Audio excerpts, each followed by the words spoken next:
Namaskaram. Jai Jai Shankara Hara Hara Shankara.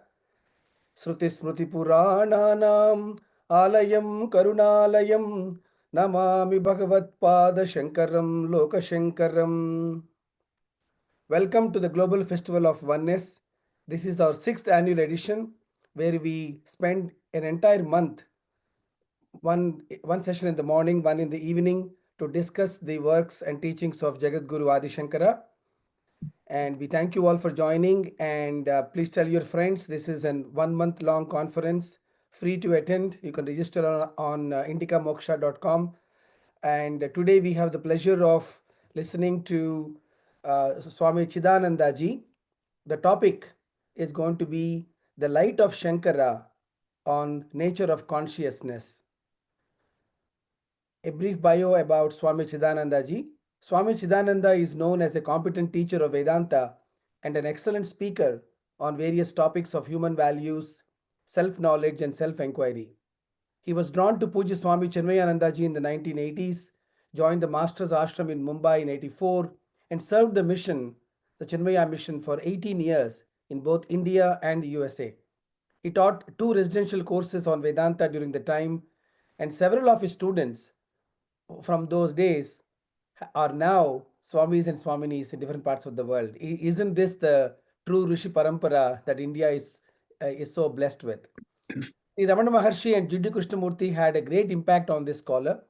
He spent 10 years at the Krishnamurti Center in Varanasi, and since 2006 he has been heading the 4Y Forum, where 4Y stands for Flame of Who Am I. He's the author of several books: The Equanimous Mind, Erase the Ego, and Light on Right Living. He's spoken on various texts, and more than 500 of his talks are on YouTube at the 4Y channel. Over the years, he has delivered talks at IITs, ISB, IIMs, addressed audiences on corporate platforms like Microsoft India, Infosys Hyderabad, and in USA at Lucent Technologies. He represented Hinduism at a conference in Italy, during which he also met Pope Francis.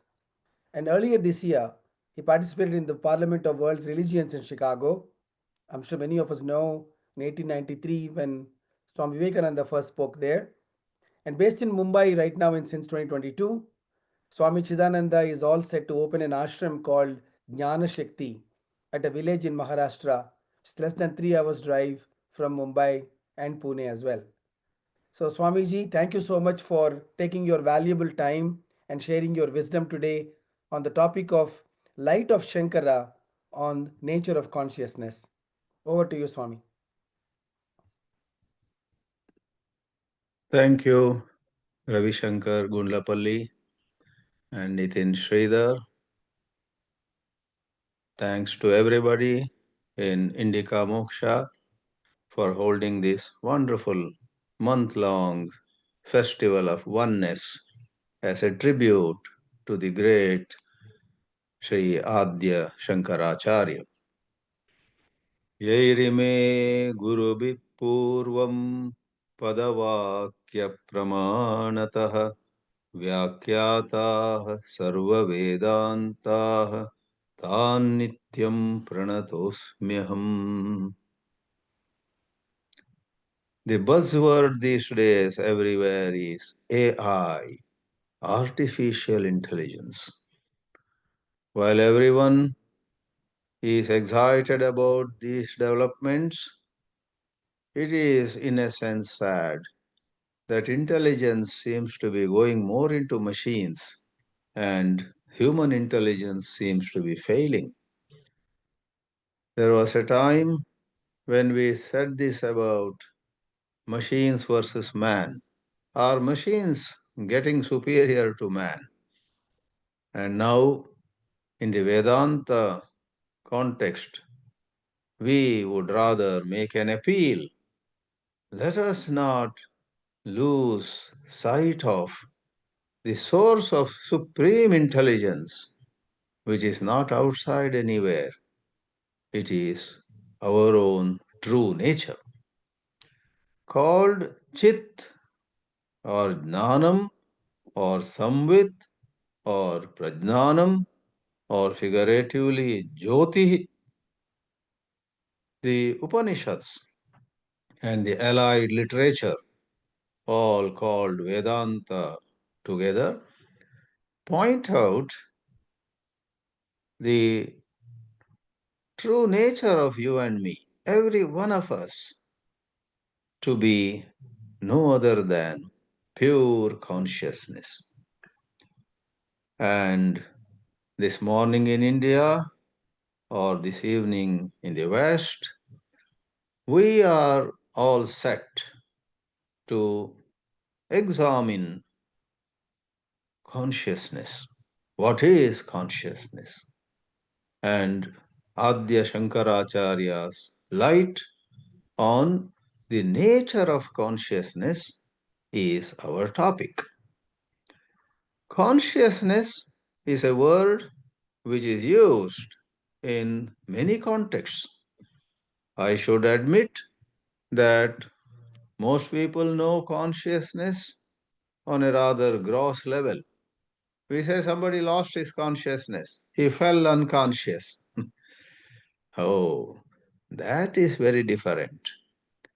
Although that derives the um, quality of knowing things from the pure consciousness which we are going to deal with, losing consciousness, regaining consciousness, etc., is in a rather narrow context of somebody being aware of things around her or him. And there is necessarily a duality. When you are conscious of a tree, of a cat nearby, you are conscious of the cat or the tree, and the cat or the tree is the object. You are the subject. Pure consciousness, called chit or jnānam or jyotih, as I said, is, as Ādi Shankarāchārya clarifies, that undivided reality.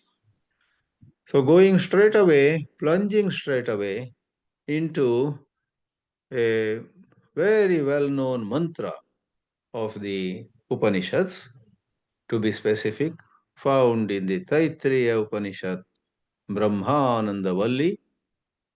It is said over there, the supreme truth, which is the truth of the universe, which is the truth of our existence also, referred to as Brahma, is of the nature of existence, consciousness, and it's infinite.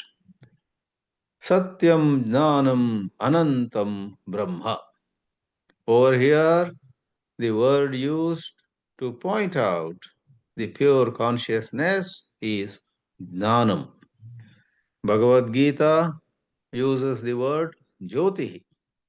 For that matter, before even Bhagavad Gita, Brihadāranyaka Upanishad talks about jyotih. In fact, there is a section in the 4th chapter of Brihadāranyaka Upanishad of Shukla Yajurveda, which is called Jyotir Brahmana.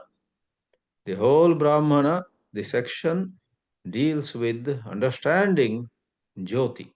We will come to it soon.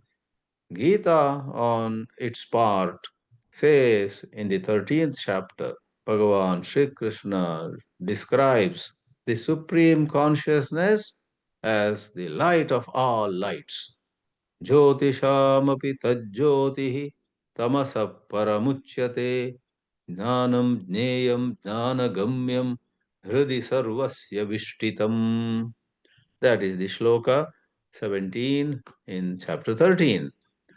So, this consciousness, jyoti, this jnānam, this samvit, in one of the other Mahavakyas, prajnānam Brahma. It's called prajnānam, is to be dwelt upon.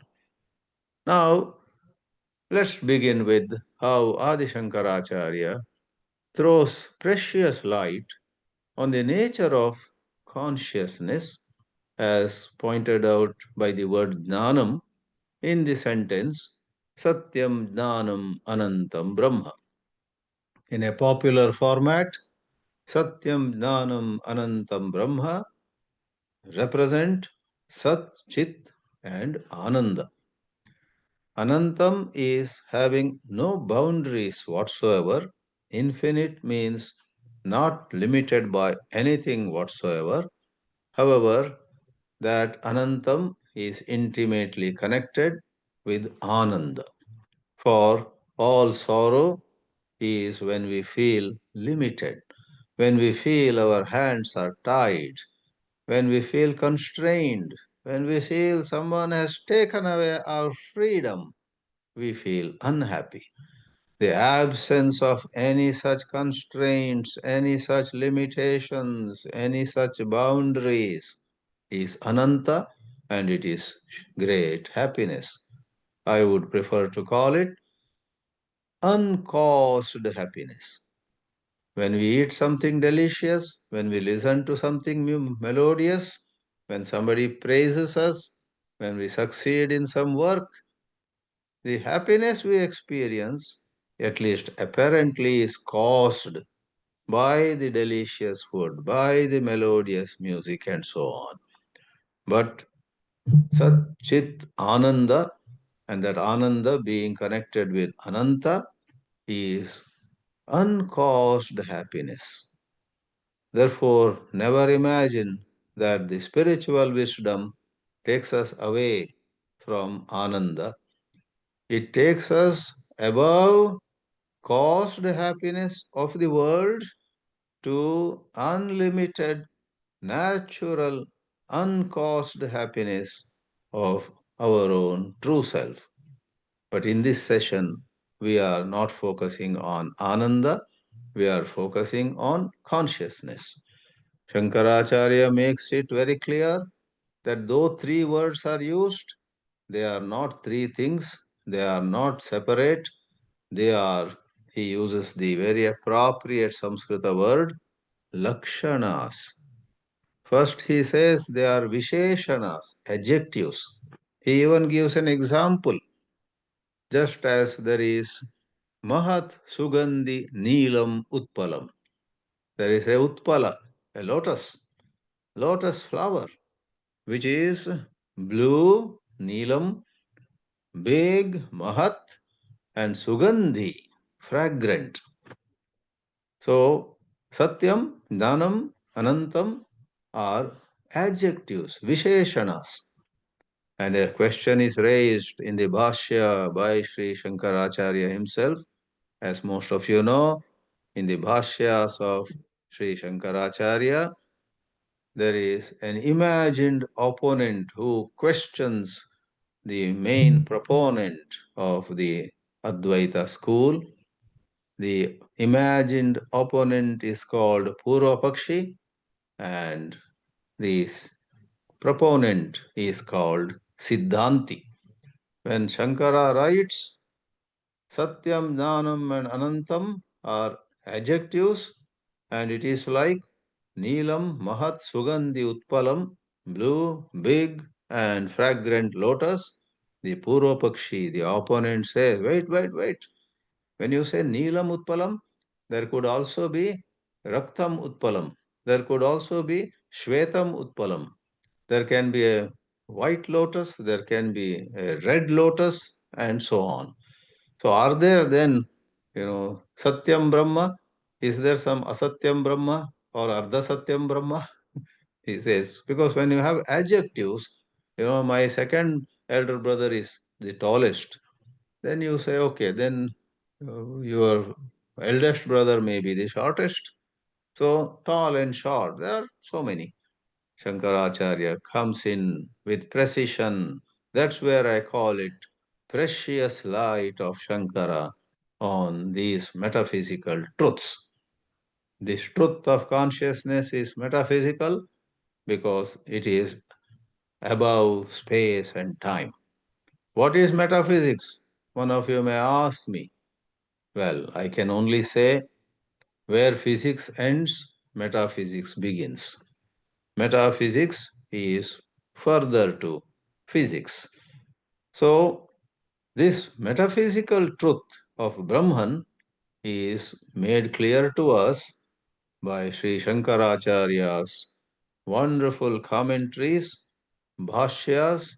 As you know, he wrote Bhāshyas on Prasthānatraya, Bhagavad Geetā, the Upanishads, and Brahma Sutras.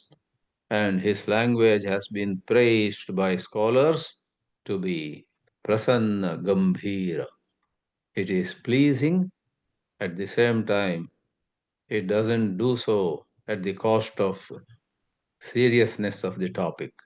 It is gambhira, it is serious, it goes about with certain dignity. But to be dignified, to be precise, to be serious, it doesn't compromise with certain elegance of language, certain pleasing nature of the choice of words. So here he says, well, to begin with, we gave the example, a blue, big, fragrant lotus. But this is one step above ordinary Visheshanas. The adjectives satyam, jnānam, and anantam are to be called lakshanas. What is the difference between a lakshana and an ordinary adjective? A lakshana also is a special kind of adjective. Shankarāchārya writes, let me read out the lines from the Bhāshya. सजातीयेभ्यः एव निवर्तकानि विशेषणानि विशेष्यस्य लक्षणं तु सर्वतः एव यथा अवकाशप्रदातृ आकाशम् इति लक्षणार्थं च वाक्यम् इति अवोचाम. When we say satyam brahma, there are no other brahmans. Brahman is one without a second. As you find in Chandogya Upanishad, the father Uddalaka saying to the son, the disciple Shvetaketu, Sadeva Somya idamagra asit ekameva advitiyam. Brahman is one without a second. Then what does Satyam, acting as a Visheshana, there again a special kind of Visheshana to be called Lakshana, what does it do? Shankarācārya says, once you say it is Satyam Brahma or Jnānam Brahma or Anantam Brahma, each of them distinguishes Brahma from everything else. Not just from another Brahman, there is no other Brahman. In the case of, without going long on this, in the case of blue lotus, the adjective blue separates the blue lotus from possibly a red lotus or a white lotus and so on. The adjective big lotus separates this particular lotus from a small lotus, a medium-sized lotus, etc. Not so here. Satyam alone, jnānam alone, and anantam alone, each of them point out. Lakshana is best translated as a pointer. They point out Brahman, the ultimate truth, and Advaita always maintains the position that Brahman, the truth of the entire universe, is no different from Atman, the truth of one's own existence. Therefore, one clarification, one light that Sri Shankarācārya throws on the matter is jnānam is a pointer. It is not an adjective as in the case of blue lotus and so on. Each of the three are pointers. It's a higher form of adjective, we already said. Now he throws a little more light on the nature of consciousness by saying this jnanam here is not jnanakartru. See, what is jnanam and jnanakartru? Jnanam is knowledge, awareness. Jnanam is where things are known, knowing is made possible. Then what is jnanakartru? We must understand Shankarācārya making a very important clarification. Moment you contemplate on consciousness, as the Upanishads talk about, we are not to separate it from what is known, nor are we to look at it as an agent of knowing. A cyclist rides a cycle, and the cyclist expends energy as he rides the cycle. And after some distance, some after a kilometer, some after 20 kilometers, get exhausted. Where there is activity, where there is kartrutva, where there is karma, there is kshaya. One gets exhausted, one gets depleted at the body level, at the mind level, at the speech level. You and I get exhausted. But does pure consciousness get exhausted? If it were jnana kartra, it would have got exhausted. But jnanam, elsewhere called chit, doesn't get exhausted, for it is not one of two. If you think of a knower and the known, then there are two.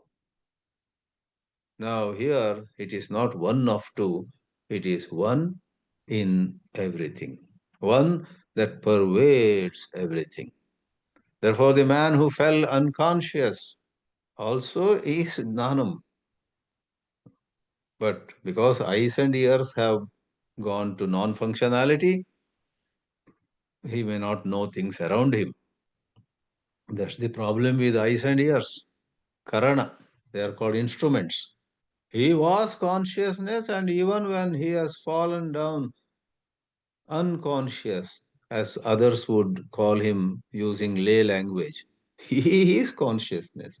He is Sat Chit Ananda, Sat Chit Ananta, whether he is up and active looking around or he is not aware of things around. Even when you are deep asleep, you are pure consciousness. You are Sat Chit and Ananda even when you are fast asleep. So please see the difference how in lay context the word consciousness is used and how in the Vedanta the word consciousness is used in the sense of the principle of any knowing. Wherever there is knowing, it needs the blessing as though of pure consciousness. And Shankarāchārya makes a very logical comment because in this mantra, in the Taittiriya Upanishad, satyam, jnānam, anantam, all three of them point to the single truth. All three of them are not about three different things. They are not different. They are one only. But for communication, they are apparently looking like three descriptions. Because there is this ananta going hand in hand with chit or with jnanam, he makes the statement, if jnanam were to be having a boundary, then it would be not ananta, it would be santa. He says jnanam here is jnaptihi, avabodaha, they are synonyms for jnanam, bhava sadhanaha, jnana shabdaha, natu jnana kartru. What's the problem? Being agent of action, like the cyclist who actually rides and goes kilometers, miles, and so on.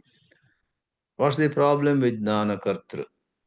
Shankara says, Brahma Visheshanatvat, since the word jnana here, he points to or is an adjective to Brahma, because two more words are throwing light upon it, Satya and Ananta, it cannot be limited. It cannot be something that is limited by another existing entity. Nahi satyata anantata cha jnanakartrutve sati upapadyete.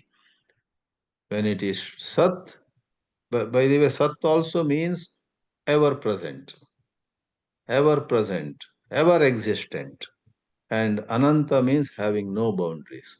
In order that jnana shabda is also limitless, allowing no division, no separation of any kind, in order that jnana shabda, consciousness, is satyam. It has to be a non-agent. Therefore, friends, all this is not just some philosophical discussion for academic purposes. All this can help you and me contemplate, meditate on a very high plane. For our looking at ourselves as somebody doing something, somebody born, somebody going to die, somebody rising, somebody falling. I am someone who got a promotion yesterday, but there is a fear that next week I may be laid off. In this way, there is a thought operating in us, making ourselves subject to change. But Shankara Bhāshya helps us see the Vedānta point of view. You are pure consciousness. Please understand, reach competent teachers and understand what it means to be pure consciousness. You are that consciousness which never suffers either growth or decay. Consciousness that you are cannot have promotion. The consciousness that you are cannot be laid off. You are aware of promotion, you are aware of being laid off, that being laid off or being promoted and whatever all applies to the misconceived ego. Ahankara, ahankriti. No wonder Sri Ramana Maharshi, no matter what problem you took to him, would say, find out who has the problem. And when you say, I have this problem, Ramana Maharshi would say, ask yourself, who am I? If I am this personality, then yes, I grow, I decay, I die, everything. But I am the light, illumining what happens to the personality, and all this personality and all these events that happen in life are to be questioned with regard to their being real. They are not as real as you imagine. But in your egoistic existence, oh my, everything looks so real. Like everything looks very real in a dream, and when you wake up from the dream, you laugh at it. Oh my, I I found myself failing in final year BCom exam once more, though I had passed it 40 years ago, you know. But the dream, in dream you write exams and you get results, you fail without going to all those, humorous examples. Let me go further. Sri Shankarāchārya comments on jnānam in this Taittiriya Upanishad. And let's go now to another Upanishad to which I made a reference already, and that is Brihadāranyaka Upanishad, chapter 4, section 3, called as Jyotir Brahmana. That Jyotir Brahmana, Brahmana here means section, opens with an interesting kind of a story part. King Janaka one day finds Rishi Yajnavalkya walking up, coming to his palace. King Janaka had such great reverence for Yajnavalkya, he gets up and welcomes Yajnavalkya. And that day Yajnavalkya was in a very different mood. He thought, today I will not talk all philosophy, which I have done enough. I'll just spend some time with King Janaka, just chatting over other things. But Janaka, being a very eager student, he has great jnāsa, he has great mumuksha, he has a desire to know those deeper truths. Brihadāranyaka itself, another place uses the word anvanta. Anvanta, anu means very subtle. Anvanta means topics which take you deeper and deeper into understanding of life, deeper and deeper into understanding of who you are. The Vedanta, the science, is never tired of saying that all our misery, all our negativities, all our sorrow, call it whatever, are because of our not knowing ourselves deeply enough. What do you mean? What are we in the depth of our existence? We are the changeless. In Bhagavad Gita, that very 13th chapter, which I quoted, there is a beautiful expression. Vinashyatsu avinashyantam yap pashyati sapashyati.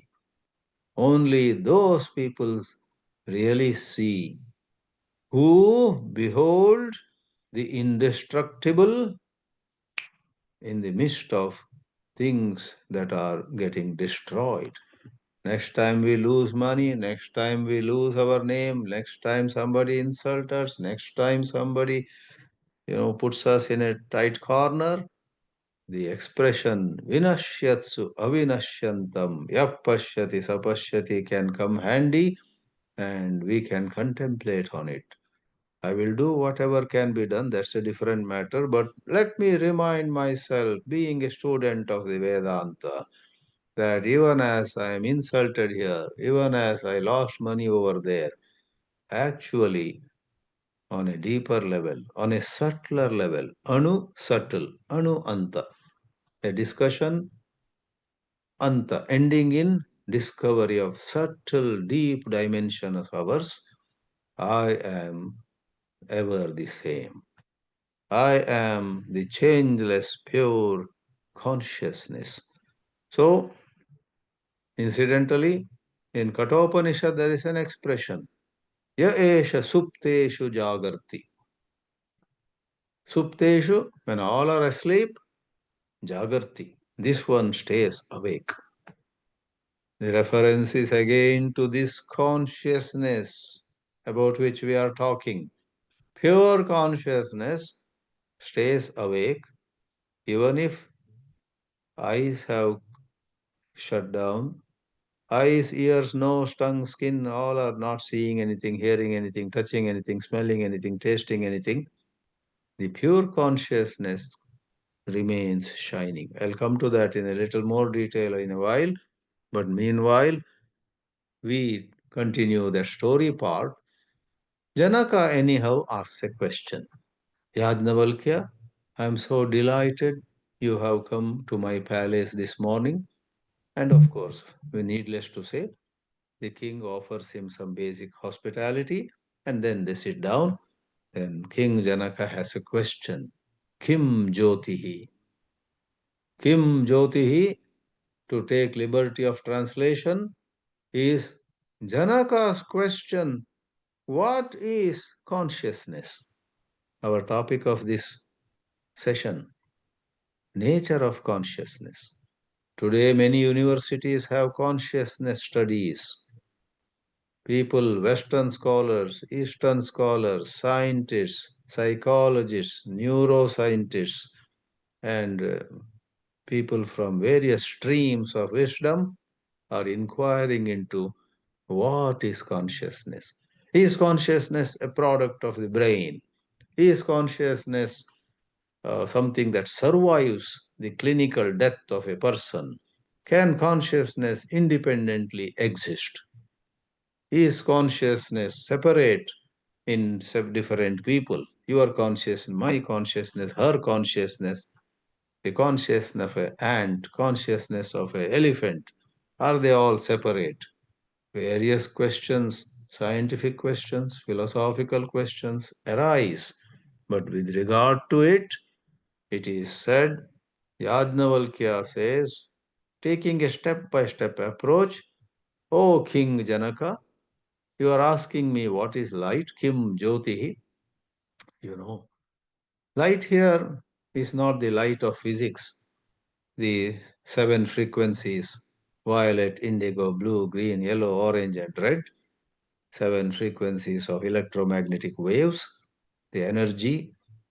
Science talks about energy, science talks about matter. So that's a different scenario. This consciousness pervades energy also, matter also. All of them appear and disappear in pure consciousness. But figuratively, consciousness is called light. Why? You know, the light of physics, whether it is red or blue, green or yellow, or all of them put together white light. What is white light? In white light, you see objects. Therefore, light, figuratively, is that which makes possible seeing. Not only seeing, light is that which makes possible hearing. Somebody claps, and you know, who clapped?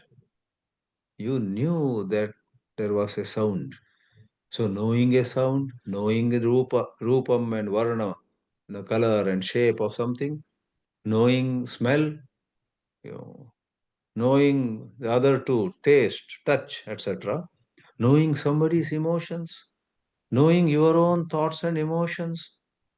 In all this, what is that makes knowing possible? When we say something is figurative expression, there is first the literal meaning of light. Light is that by which you know. You enter a dark room, you don't see anything. You are searching for your mobile, where did I leave it? You turn the light on of that dark room. Then you see probably your mobile right on the bed. Ha ha, I found it. You pick it up. Light is that thanks to which you could see. Now extend it. From the simple direct meaning, extend it to all forms of knowledge. Now, Yajnavalkya says, O king, he says, Aditya jyoti. The sun is the light. It is by the light of the sun that a man or a woman sits, stands, walks, goes around, does things, and returns. There are mantras like that in that Jyotir Brahmana. Yajnavalkya says that, and King Janaka smiles. Good. That's a good beginning, that are you to know. Suppose the sun has set. What is light?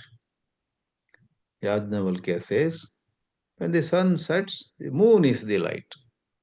Chandramaha eva jyoti, consciousness.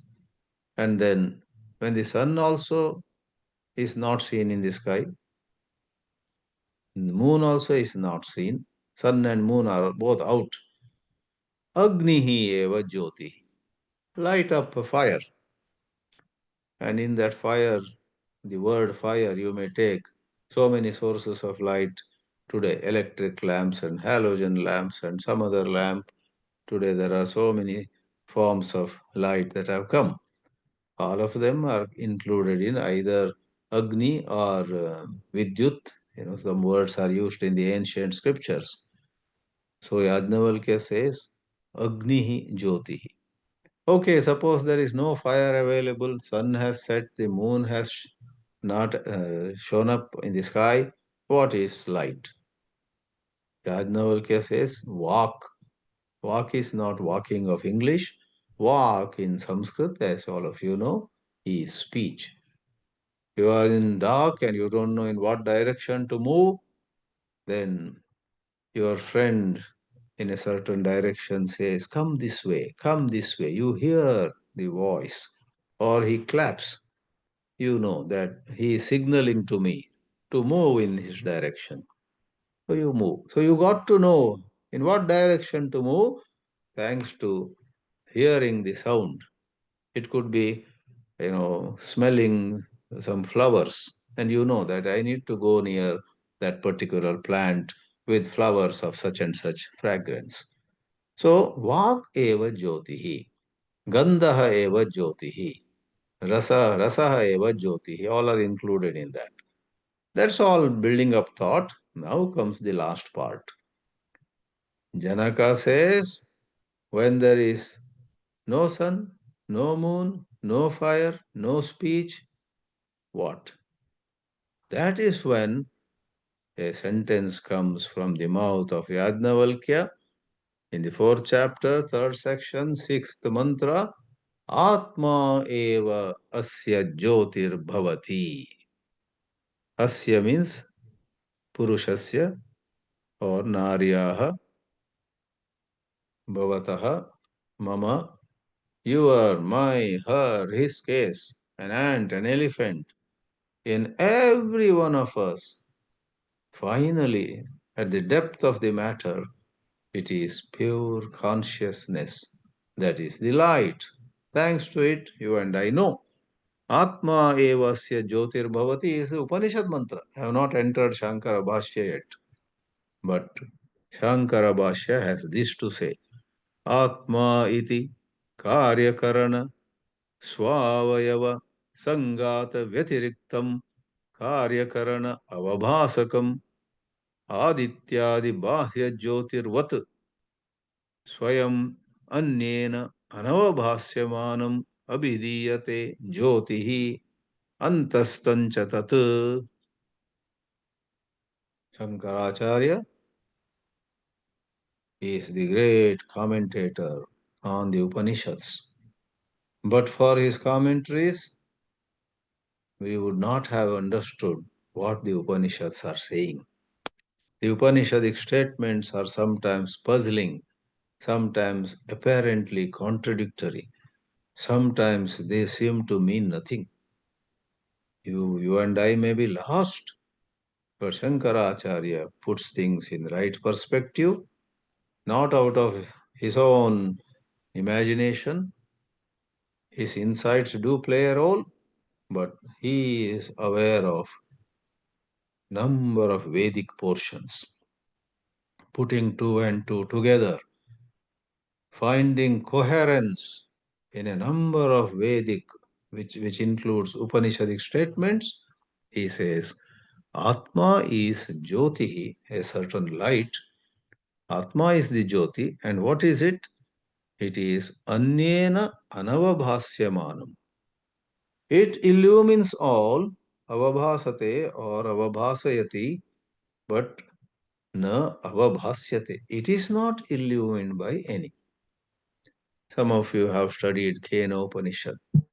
Yat chakshusha na pashyati, yena chakshumshi pashyati. That which eyes cannot see, but that by the power of which eyes are able to see whatever they are seeing.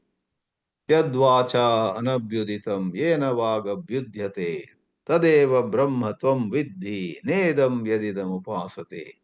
There's a string of, I guess, 5 mantras in the Kena Upanishad where this point is conveyed. So Shankaracharya, while commenting on this line from Brihadāranyaka, he is well aware of so many supporting mantras in many other Upanishads. So he doesn't give meanings which are diverse, which are going in different directions. He gives a meaning which then stands its ground when you study all other scriptures too. So it is anyena anavabhasyam antastam chatat. It is inside you. That is how Shankaracharya maintains the position that consciousness is the ultimate light, it's the light of all lights.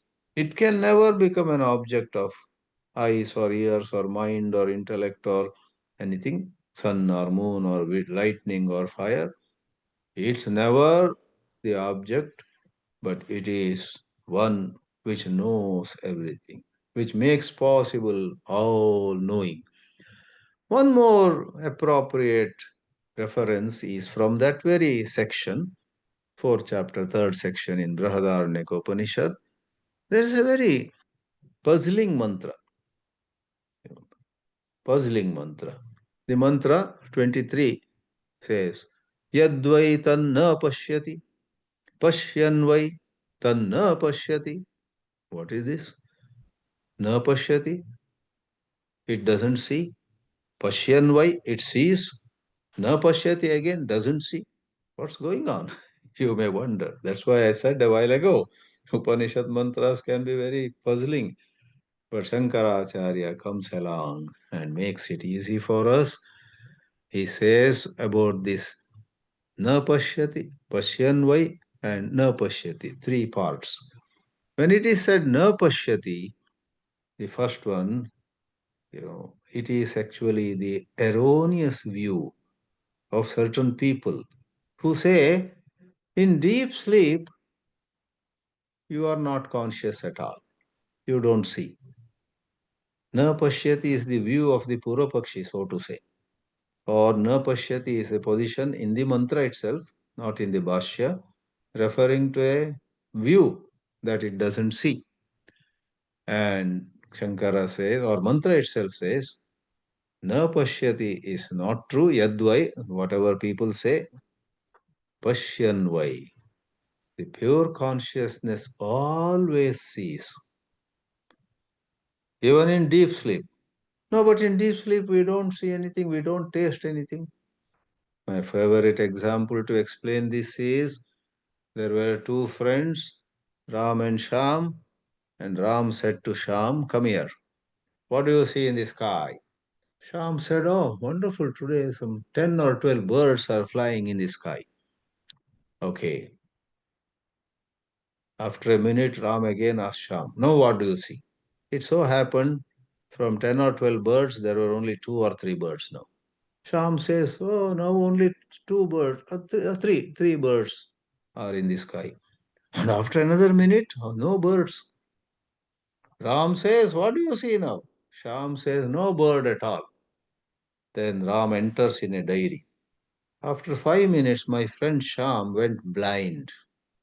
Oh my God, because there are no birds in the sky and you don't see any bird, do you become blind in deep sleep? Maybe there is no dream, maybe there is no smell or taste and all that.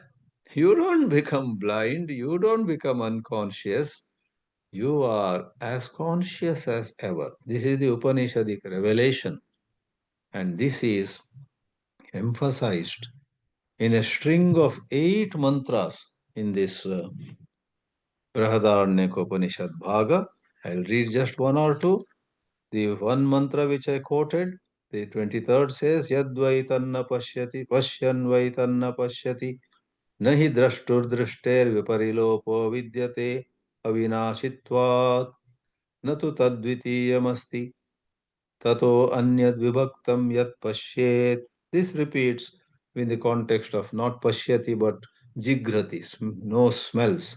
Then rasayate, the tongue finds or experiences a certain taste, or speaking, or listening. Let me read the fifth of the eight mantras.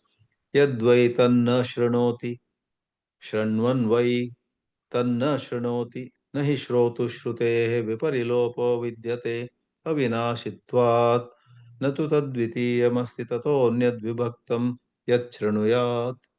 Okay, I didn't complete that 3 parts. To say in deep sleep, or when you are in the lay language unconscious, you fell by the roadside and people finally sprinkled water on your face and woke you up. Lay people will say, for full 10 minutes he was unconscious. Vedānta disagrees.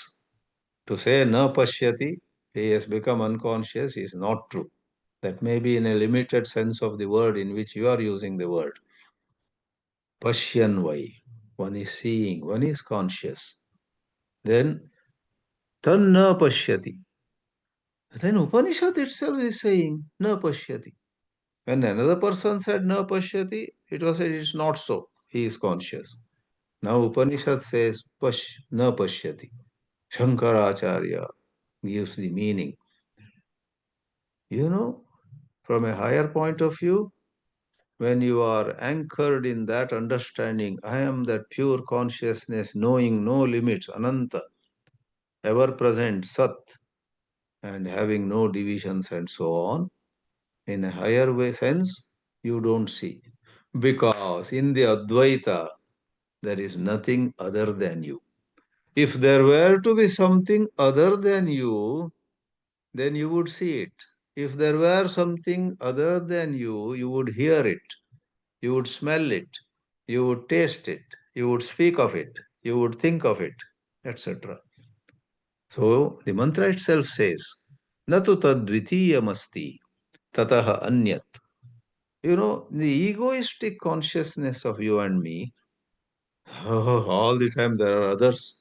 Some cause fear in us, some cause hope in us, some become friends and give us some promise.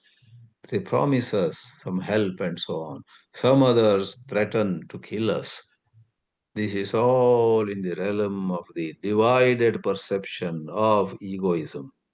When ego, the ahankriti, dies, thanks to contemplation on the Vedanta. First of all, learning from competent teachers, reflecting on the mantras, on the teachings, again with some guidance, with some discussion with other students. And once there is an increased clarity, you, whether you want it or not, you will slide into nididhyasana. You will be on and off, sometimes unexpectedly contemplate upon that vision where there is no duality. Since there is no duality, then there is nothing other than you, na pashyati. See, the first na pashyati is labeling you as inert. You've gone inert. The second na pashyati is you do not see because there is nothing other than you to see. Anyad vibhaktam na asti yat pashyet. Vibhakta means divided, separate. In this way, Acharya Shankara makes complicated or apparently complicated lines of the Upanishads so much clear. The Gita, the Upanishads, and the Brahma Sutras, all of them are meant to awaken us to a self perception. Let me repeat, dear friends, all sorrow, according to Vedanta, is due to an erroneous self perception. The lion cub, which got separated from his mother, went away with a bunch of sheep, grew up among sheep, was perceiving itself to be yet another sheep among all of them, and was timid and was making sound also like sheep. In the well known story of the lion cub, which grew up amidst sheep, the lion cub thought of itself as I am sheep. Till after a couple of months, I guess, a lion comes from the forest. The visiting lion is shocked. How come someone of my kind is amidst the sheep here? And the lion cub, looking at the lion coming from the forest, tries to run. Now, the visiting lion somehow catches hold of the little lion, the baby, and takes it to the nearest pond and makes the lion cub look into water. What do you see? Then the lion cub says, oh, I don't look like all my friends, all my companions. I look more like you.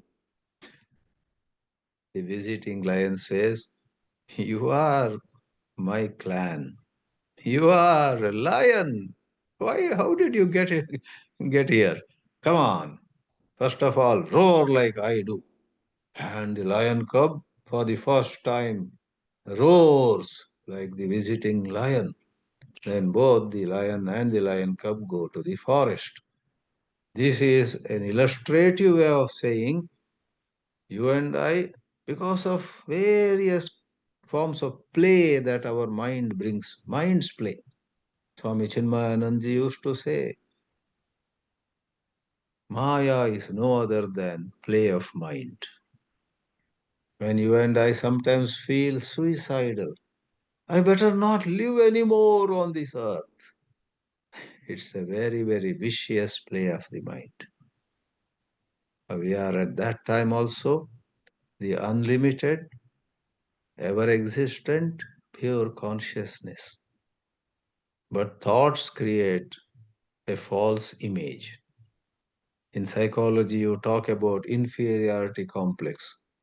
You have everything, but still you feel inferior. Oh, I'm nowhere. All others are ahead or better than me.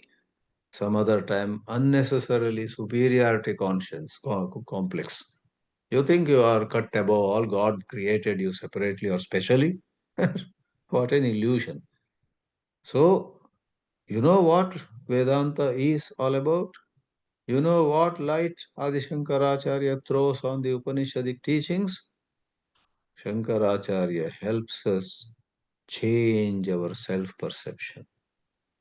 In simple terms, without giving specific examples, there is a self perception where again and again I feel I am not okay. I am not okay. Somehow I have a long way to go. Even when we listen to Vedanta, it's interesting, but I need another 5 lives to 5 lives to arrive there.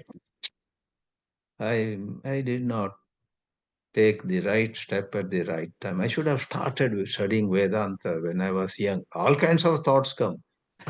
Vedanta says, oh dear, don't entertain those thoughts. Don't jump to conclusion. Even if you are 85 of age, even if you started Vedanta study a month ago, don't bring time into the picture. Don't bring the physical age into the picture. Gently, with patience, with no bias, with no pre-concluded notion, ask yourself, who am I? Study Vedanta. What does Vedanta say about who I am? That is Shravana level. But I have some doubts. Clear them by dialoguing, by being in company of people who have clear understanding of the Vedanta's teachings. And in order to get that clarity, Shankara's commentaries are of incalculable help.